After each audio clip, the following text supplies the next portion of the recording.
여러분 안녕하십니까? 여러분의 이기는 삶을 응원하는 전옥표 이기는 TV의 전옥표입니다. 오늘도 활기차고 행복한 하루 되시기 바랍니다. 요즘 조물주 위에 건물주라는 이야기를 많이 합니다. 은퇴를 앞두고 있는 분들이 고민하는 것은 은퇴 후에도 월급처럼 꼬박꼬박 우리의 기초생활비인 250만 원 이상씩 나올 수 있는 방안은 없을까라는 궁금증을 가지고 있는 것이지요.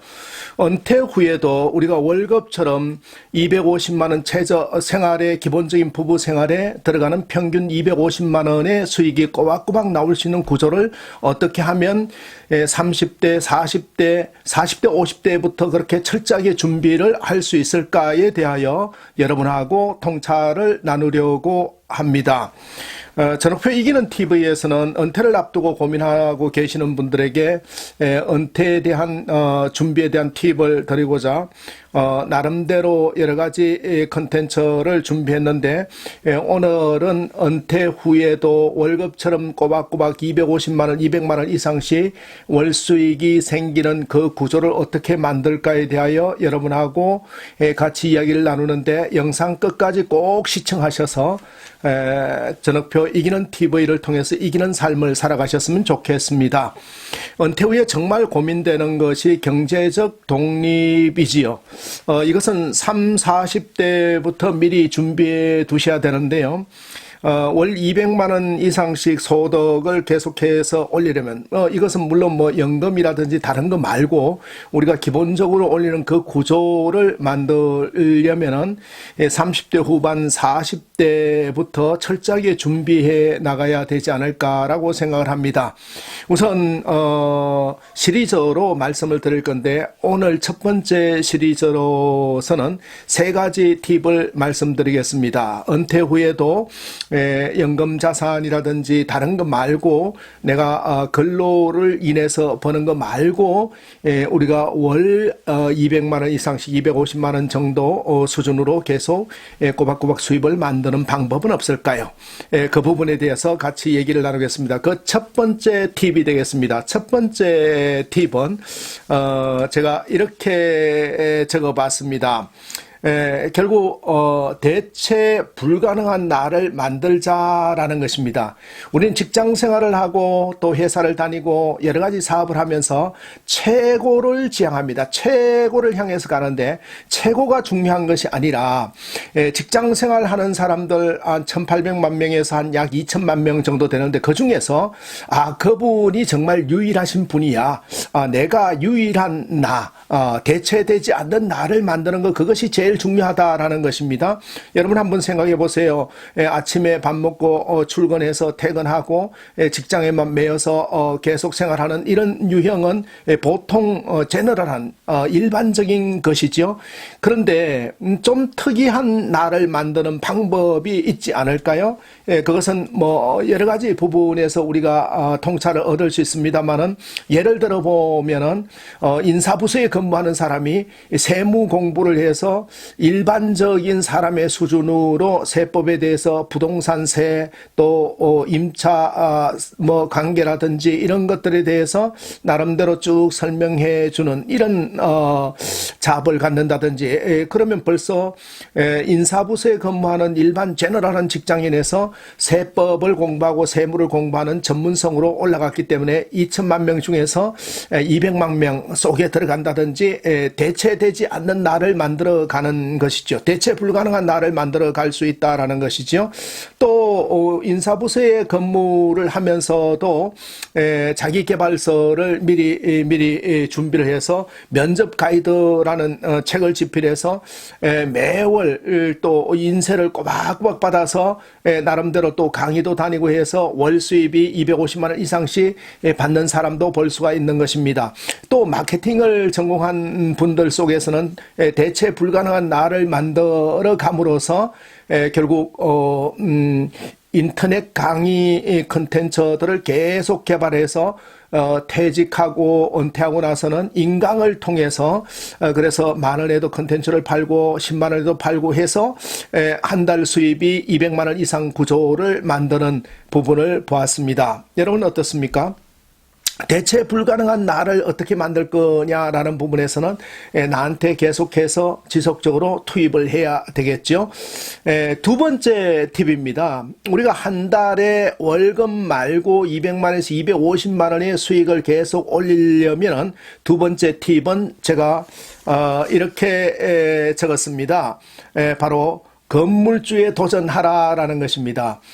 말도 안 돼. 내가 가진 돈이 얼마라고 건물주에 도전하라는 거냐? 여러분 그렇지 않습니다. 우리가 자본을 공부하고 또 자본주의에 대해서 조금 더 연구해 보면 우리가 충분히 우리가 건물주가 될 수 있다라는 것을 볼 수가 있는 거예요. 제가 아는 어떤 지인분 건물에 대해서 그 지인분이 얘기를 해 주는데 그러니까 2005년도에 구입한 것이지요. 2005년도 같으면 한참 오래된 부분인데 30억 원에 강남에 있는 건물을 구입했는데 지금은 건물 가격만 해도 한 10배 정도 올라서 300억 정도가 되었다는 거예요. 월세가 그때 한 1,400만 원 정도 받았는데 지금은 1억 원 정도 받는다 그러니까 월세가 한 7배 정도 올랐다라는 것이죠. 15년 동안에 30억을 투입해 가지고 지금은 굉장한 부유한 사람이 되었는데 이분이 아주 직장을 다니는 직장인이었어요. 그런데 이분은 어떻게 해서 이 어마어마한 그 당시에 2005년도에 30억을 투입할 수 있었을까요? 그것은 돈이 돈을 번다는 원칙을 가져 있었던 거예요. 그래서 2005년도에 30억을 5명이 6억씩 공동 출자를 해서 공동으로 그걸 구매한 거예요. 그래서 공동으로 구매해서 샀다라는 것이죠. 실제 대출을 빼고 나면 각각은 실제 들어간 돈은 1억씩밖에 안 들어갔다는 거예요. 여러분 1억씩 들어가지고 지금 300억짜리 건물이 되었으니까 5명이 나눠가더라도 60억 정도씩 돌아가는 자산이 늘어난 거 아니겠습니까? 그래서 집가도 오르고 또 월세를 가지고 이자도 내고 해서 한 사람 앞에 지금도 그 모든 걸 떨어내고도 수백만 원씩 월 수입이 꼬박꼬박 나온다라는 것이지요. 바로 이것이 공동으로 동업한 셈이 되는 것인데 우리가 유럽이라든지 서구의 자본주의를 공부한 사람들은 정말로 마음이 맞는 가족들끼리 또 마음이 맞는 지인들끼리 1억씩 내서 보태가지고 조금 경매로 나오는 건물이라든지 이런 것들을 매입을 합니다. 그래서 그 지분을 나눠가지고 나중에 수익 구조를 갖는데 우리는 동업이라 그러면 부자간에도 동업하지 말라 이런 얘기를 하는 거죠. 사실은 우리가 펀딩이라는 개념으로 보면은 사모펀드라든지 이제 공공기관의 공모펀드라든지 모든 것들을 보면 소자본들이 모여서 그걸 통해서 더 많은 수익 가치를 높인다라는 것이요. 내가 개인이 하면 1억짜리 조그만한 것도 살 수 없지만은 그것이 한 10명이 모이면 10억짜리의 어떤 자산을 투입할 수도 있고 그걸 통해서 수익을 창출할 수 있다라는 거예요. 단 서구형이나 우리나라 사람들하고 차이점이 뭔가라는 부분에서 보면은 결국 서구나 다른 이런 공동 출자라든지 동업을 해서 성공하는 나라의 사람들은 법적으로 클리어합니다. 쉽게 얘기해서 완벽하게 계약서를 잘 만든다라는 거예요. 그래서 공동 지분을 해서 출자해서 시나리오별로 혹시 이 중에 한 분이 돌아가시게 되면 상속은 어떻게 되고 그거에 따라서 지분은 어떻게 되고 또 이걸 팔고 싶은 사람이 생겼을 때는 투표를 해서 어떻게 되고 구체적으로 계약서를 명문화시키고 법조화시키고 그리고 공정을 하는데 우리나라 사람들은 형제간이건 뭐건 대충 이렇게 하자라고 논의하고 나서 법률적으로 구체화 안 시켜놓기 때문에 나중에 다툼이 생기고 그래서 원수가 지게 되고 힘들어지게 되는 걸 볼 수 있습니다. 제가 건물주에 도전하라라고 하는 것은 결과적으로 우리가 자본에 대한 부분을 이해하고 그 자본 소득이 나타날 수 있는 구조들에 대해서도 좀 연구를 해보자라는 그런 측면에서 팁을 드리는 게 되겠습니다. 세 번째 팁입니다. 여러분, 세 번째는, 우리가, 참 중요한 것인데, 우리가 직장 다니면서 할 수 있는 아주 좋은 팁이라고 생각을 합니다. 저는 그래서 이것을 나만의 쇼핑몰을 만들어라, 이렇게 얘기를 했습니다. 앱 애플리케이션을 만들어서 지속 관리하면 평생 먹고 산다라고 저는 확실하게 말씀을 드릴 수가 있습니다.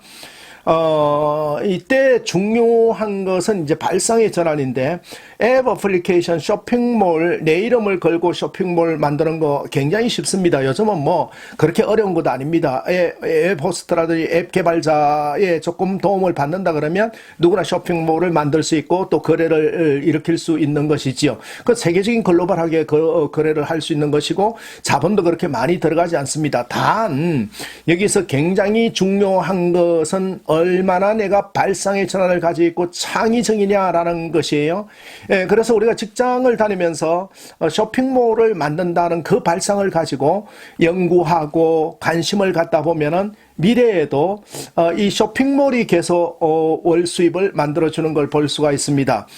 우리가 잘 아는 부분에서 어떤 분은 쇼핑몰 앱을 활용해가지고 칫솔을 파시는데 어떻게 팝니까? 이 컨셉을 바꾼 거죠. 컨셉 크리에이터를 한 거예요. 그래서 칫솔은 3개월 이상 쓰시면 안 됩니다 해서 그분의 쇼핑몰에 들어가 보면은 3개월 동안 썼는 칫솔에 세균이 덕실덕실한 모습을 보여줍니다. 그러면서 한 달에 한 번 바꾸셔야 되는데 뭘로 바꾸셔야 되느냐? 이분이 파는 거, 그러니까 옥수수 전분으로 만든 아주 친환경적이고 인체에 해롭지 않은 이런 칫솔을 써야 된다라고 해서 대박이 난 걸 보았죠. 이 발상의 전환인 것이죠.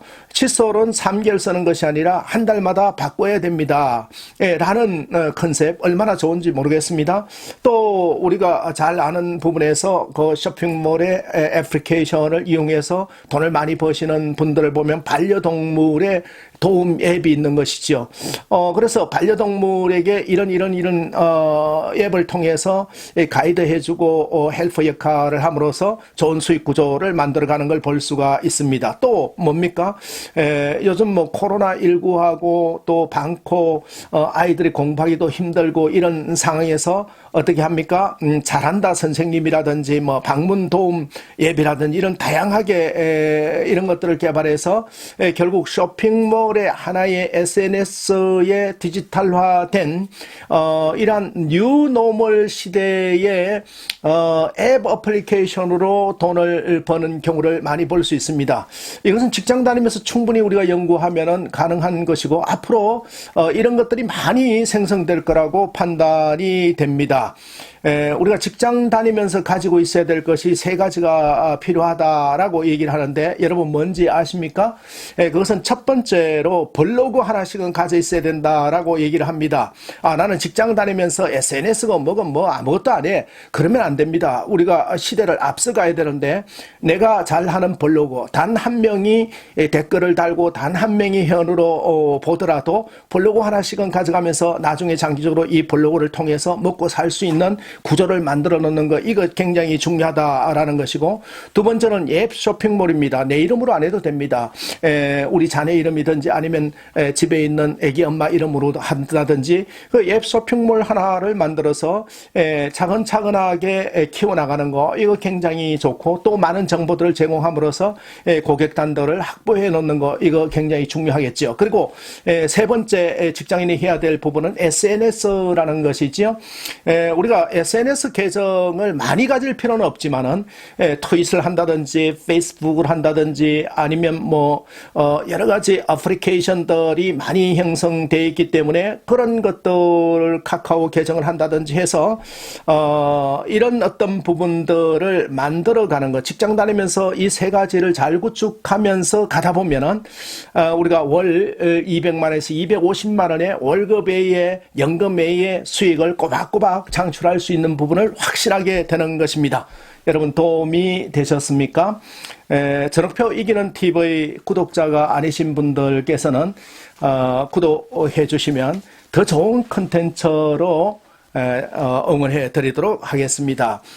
전옥표 TV 이기는 TV에서는 지속적으로 은퇴 준비를 하고 또 우리 삶에서 이기기를 원하는 많은 분들에게 도움을 드릴 수 있는 콘텐츠를 개발해서 지속적으로 여러분하고 시리즈로 나눠가도록 하겠습니다. 오늘도 활기차고 행복한 이기는 삶으로 승리하시기를 바랍니다.